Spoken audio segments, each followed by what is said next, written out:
শাশুড়িকে পটানোর টেকনিক।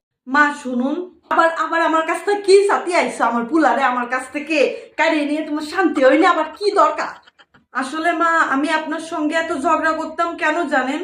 হ্যাঁ, তোমার 14 গোষ্ঠী ঝগড়াতে তুমি ঝগড়াতে, তোমার মা ঝগড়াতে, তোমার বাপ ঝগড়াতে, তাই তুমি আমার সাথে ঝগড়া বাঁধাতে। না মা, ওইসব তো কোনো কারণই নেই। আসলে মা, আপনি আমার থেকে তো অনেক সুন্দরী, এই জন্য আমি আপনাকে প্রচুর হিংসা করতাম। কি করব বলেন, আমি তো আপনার মতো অত সুন্দরী না। তুমি আমারে করছো? হ্যাঁ মা, আমি আপনাকেই তো বলতেছি। হ্যাঁ, আমি আমি কই সুন্দরী? আমি তো এই বয়সে আপনি এতটা সুন্দর, দেখলেই যে কেউ ফিদা হয়ে যাবে। দেখেন তো, কোথাও কোনো বয়সের ছাপ নাই। এই বয়সে আপনি এতটা কিভাবে সুন্দর আছেন মা?